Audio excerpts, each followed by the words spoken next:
Welcome to GMI, podcast episode number 22. My name's Jed Brocky and welcome to the show.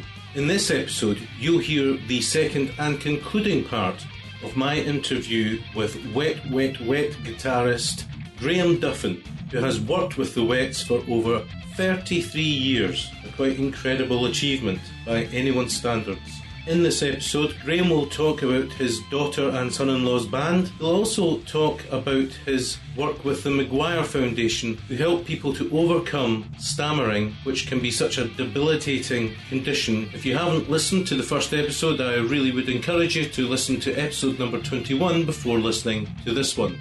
For more information, such as video, images, soundtracks, etc., come over to GMI, Guitar Music Institute, at www.guitarmusicinstitute.com. So coming up is the second part of the Graeme Duffin interview. Enjoy. Well, it's my daughter, Esther O'Conner, and her husband, Tim. New country, Americana duo. Esther now probably has a back catalogue of about 150 songs. Her and Tim, in actual fact, are in London as we speak, talking to publishers who are seriously interested in it. And so they should be, having heard it. Now, you've taken a big part in this, Graeme. I can see you've done the programming, the guitars, and the bass. Anything else on this particular... Backing vocals. Backing vocals. Lots on of National backing Heart. vocals. And I could really hear in the guitar sound and that, this country vibe coming through. Yeah. Do you feel you gravitate towards that in your playing? Yes. Again, being flexible, it's a thing. I've always just tried to play what suits track stylistically, so I've got no problem in imagining what I would like to hear on a track and try and emulate that to the best of my abilities. So it's an interesting process. So who would you say your main influences are from the guitar playing world? In the country genre? In any genre? Any genre. Who were the guys that have had a big impact?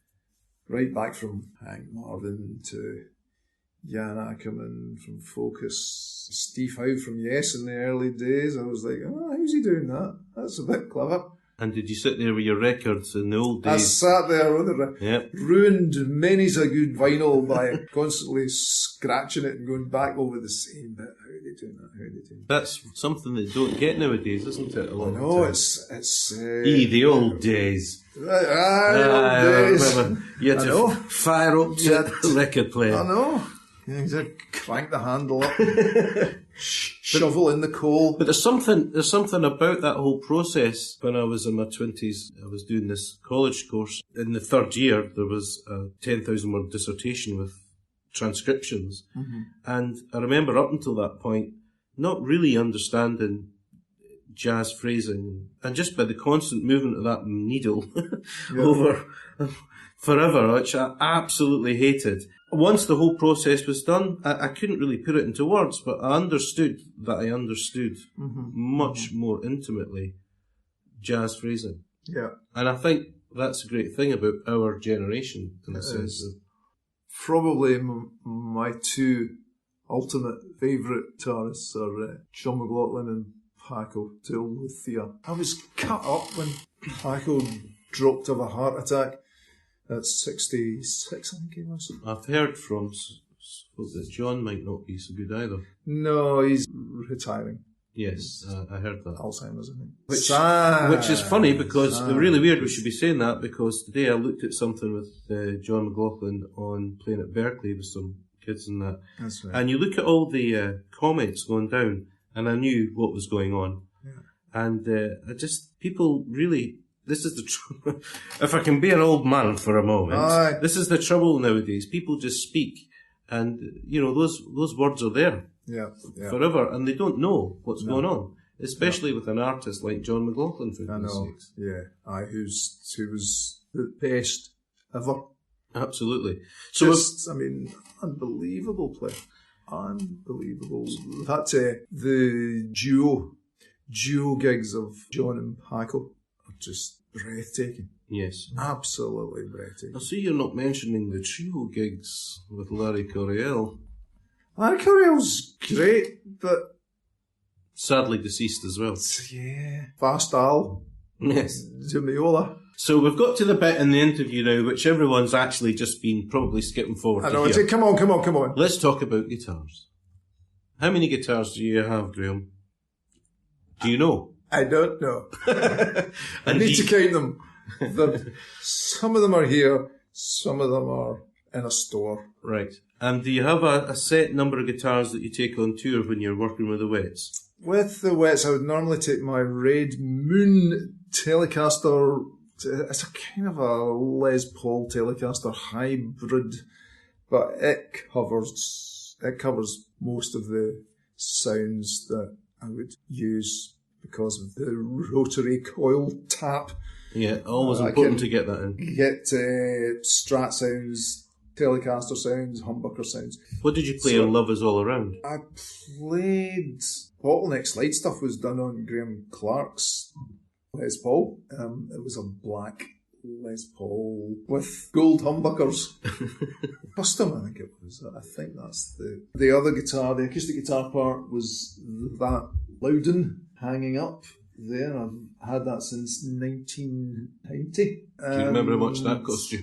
Or did they give you it? Didn't cost me anything. The band bought me that because I'd introduced them to a guy called Andy Kidd, who was the MD at the Loudon Guitar Factory just outside Belfast. And one time when the Wets were gigging in Belfast, I'd organised a guided tour of the factory for them. So they ordered a guitar for me. That was very generous. Yeah, it was great. Thanks, guys. Really appreciate it. Do you really deserve all this generosity? I know. It's incredible. When I think back on it. And so how many guitars would you take away with you on an actual tour? The Red Moon, the acoustic there, Moon Rickenbacker 12-string copy that Jimmy Moon, guitar maker from Glasgow, made for me because it has a nice wide playable neck. I could never ever play Rickenbacker 12 strings. It was all too close.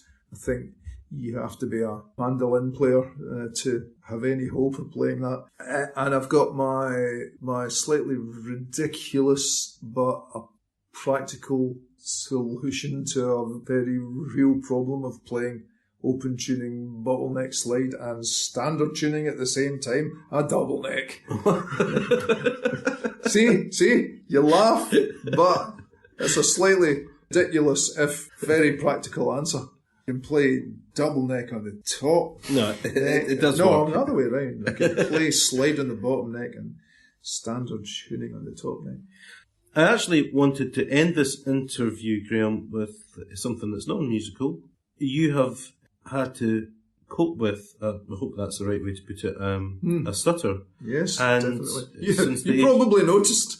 Since the age of 7. Yeah. And you're part of the McGuire programme. Would you like to maybe, how before you talk about the McGuire programme, could you just tell us how that affected your relationship with the band and PR and all the rest of it? It didn't really have too much of a major impact in terms of the public thing because I wasn't really expected to do interviews. So you weren't expected to be up there? I wasn't really part of that. The main focus was always on the 4 guys in the band. So you were never a 5th member of the band? I suppose the closest thing would be to describe it as an associate member. I wasn't under any contractual obligations or... And did that ever make you feel insecure? Not really, but I never ever took it for granted.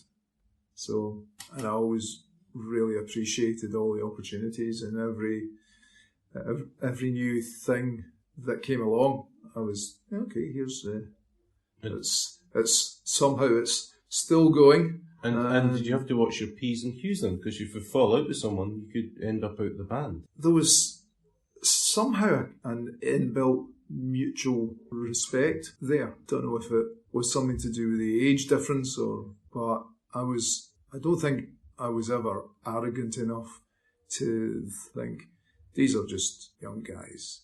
I know best. I've been around longer than they have, etc. We always could work together effectively.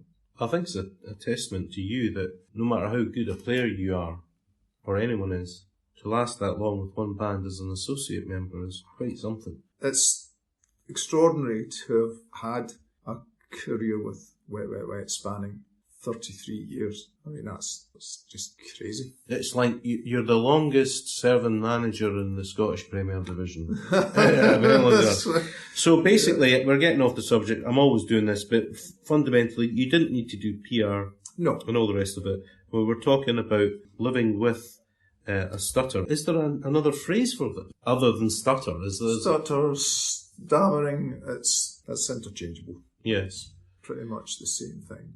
So you didn't need to do the PR stuff? I tried. I got asked to go in and do an interview for a pre-recorded Radio 4 documentary that was being done it must have been the early 90s. And the interviews included the guys in the band, the manager, some of the road crew. It was quite an in-depth and varied documentary. So it was expected that as guitar player in the band, I would be interviewed as well. And my speech was so bad at that point that I could not string two coherent words together, or sometimes I would be blocking on every syllable of every word. I sat there with the guy for possibly a couple of hours of torture, and he was very nice, trying to put me at my ease, but the more I struggled, the worse it got, and they ended up not even being able to isolate one comment. I thought, right, I'm never putting myself through that experience ever again. That was, you just really want the ground to open up and swallow you at that point, and like, when's this going to be over? It's torture, absolute torture. So that was interesting. So the McGuire programme? Yeah, I went on my first McGuire course in 2000, so that was now 17 years ago. So who are? Dave McGuire, an American who stammers, who'll now be in his 70s. But he tried all different kinds of speech therapy, and he'd lost a good job because he wasn't able to stand up for himself verbally, and he'd got into difficulties with his speech, just finding employment and communicating socially. Is it any way linked to Tourette's? I don't know. It seems like completely at the opposite end of the spectrum. It's almost a kind of opposite. But it's not something Tourette's. that people who have Tourette's, they don't want to shout and swear at folk or whatever happens, just like people who have a stammer don't want to stammer. My take on it, it's different people will have different opinions, but my understanding of it, which I've accumulated over the last 17 years, it is that it's habituated response to having learned that speech is something to be feared and avoided, if at all possible. It's very akin to any other phobic response, like a fear of hiders or fear of flying or fear of anything, where your body and your whole system goes into that fight or flight response. Everything tenses up, your breathing practically freezes, and you're in that state of shock. Now, even perfectly fluent speakers, when they're faced with intense levels of fear, can't speak. So when it's speech itself that's generating that fear, it very quickly spirals out of control. And because it happens all day, every day, so often, it becomes incorporated and habituated. The neuromuscular pathways become very firmly established. It wasn't like from the word go you were stammering. I read Is that right? You were No, 7 that's years right. old? Yeah, or that was when I became aware of it. Oh, right, okay. Apparently, I had been going through a primary stammering stage, just in speech development, where your brain's probably working faster than your ability to articulate. Now, if that process just goes on uninterrupted, then most people just develop out of that. But if it's brought to your attention that there is in fact a problem here, speech is something that you should either be afraid of or avoid, then that's when the problems set in. How many people are afflicted with this? Kind of averages out 1 in 100. 1 in 100. And when you think about the devastating effects that can have on people's lives in terms of relationships, job opportunities, it goes right through everything. Are you kind of held up as a huge... I'm not saying they're patting you on the back, Graeme, but are you used as a positive life example of someone who does have a stammer but has managed to overcome it and be successful whilst still having it? Well, I think that's almost inevitable. I had the privilege and the opportunity of doing a live TV interview last year, just during the Wets tour, and I was interviewed on STV's this morning by Philip Schofield and Holly Willoughby, and doing live TV with a stammer is an interesting challenge. Especially having to face Philip Schofield. He was great. I mean, he's genuinely really nice guy. Put me at my ease, and Holly's fantastic. What can you say? So the two of them, genuinely really nice people, thoroughly professional, and I was very confident going into that interview, and I was properly psyched up for it and prepared, and I think I handled it reasonably well. And what sort of impact did that have?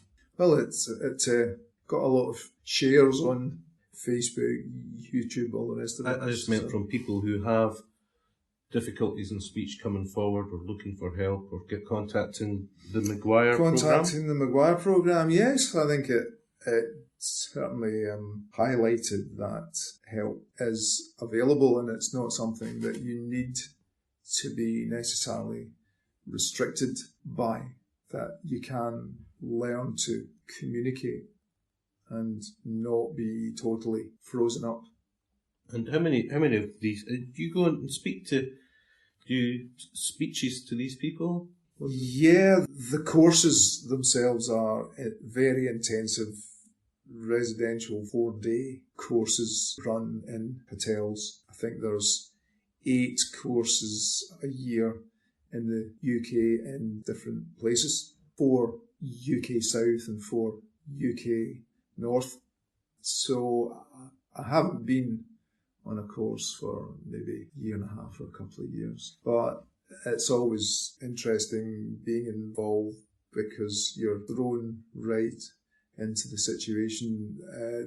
There's usually maybe somewhere between 10 and 20 new students, and there's always a very good number of people returning to both work and continue to develop their own speech and help out as coaches one-to-one with the new students. Oh, that's fantastic. So, it's very intense. You can just imagine, though, what it would be like, I don't know, not even 100 years ago, people with a stammer just treated as second-class citizens. Yeah. So, I would like to wrap up this podcast by asking you, when's the next Wet tour, Graeme?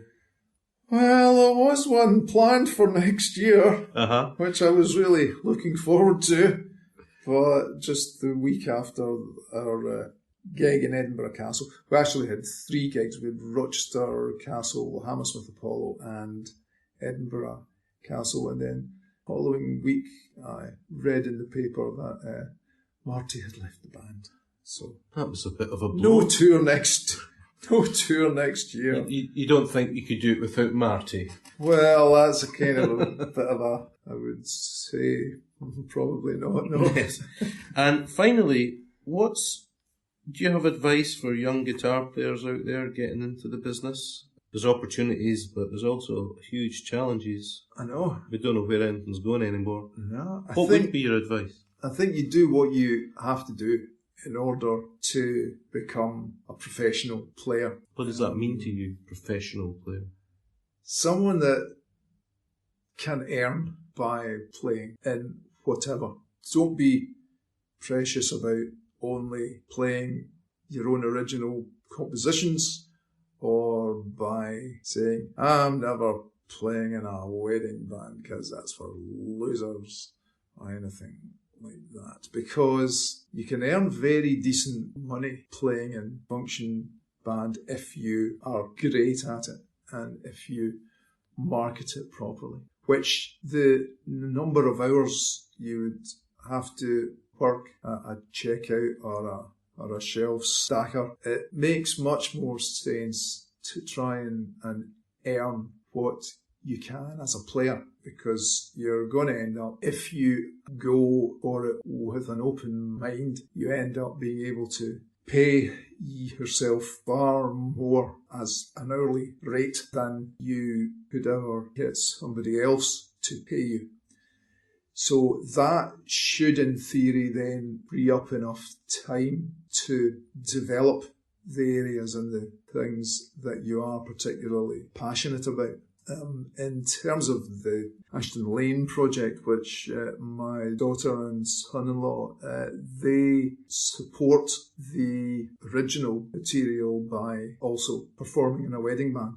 And that helps to fund the original material. So don't be precious about it. And remember, it's the entertainment industry, which some people forget that that's what it's all about at the end of the day. It's entertaining people. My son, Esther's brother, he runs a wedding band agency. So he has some incredible players playing in the bands. I mean, real top-notch session players. And it's weird because 10, 15 years ago, the backside seemed to have fallen out of the wedding band scene, but now it's stronger than ever. Yeah. It's absolutely massive. Jamie has about 15 bands, handpicks the bands, and he doesn't just take on anybody. So he's very particular about his quality control. I certainly wouldn't want the pressure of that 15 wedding bands out. Okay, Graeme, it's been an absolute delight to be here. Thanks very much for your time. I think I've covered everything I wanted to ask. I don't know if there's anything that I should have asked that I didn't, was there? Check out the Ashton Lane site. I'll put the single link and the video link on your site. I'll send that to you. Yeah, don't worry. Everything that we've talked about, including links to the Foundry, the McGuire programme, Wet, Mm-hmm. I don't know if we need to put that up there, but we'll put it up there anyway. Absolutely. Only for posterity. It's a big part of the whole story, isn't it? And do you have a website? I don't personally have a there you go. Website. Anyway, there's a fan in Holland runs a hand site, but I don't have anything to do with it. Probably quite right. So, you've never seen the Misery movie. You don't want to be... Anyway, so thanks very much, Graeme. It's been an absolute pleasure. A pleasure. Thank you very much, sir. Well, that wraps it up for another podcast, folks. I hope you enjoyed that one. It's really great when you have a true professional, someone who's worked at the highest echelons and done a lot of work in many areas. You can look forward to another podcast coming soon, which will be completely different. In the meantime, I'd encourage you to come over to www.guitarandmusicinstitute.com and see what we have there. We've got a huge array of resources for guitarists of all styles, all ages and all levels of ability. So until we meet again, or until you hear me again, from me, Jed Brockey, bye for now.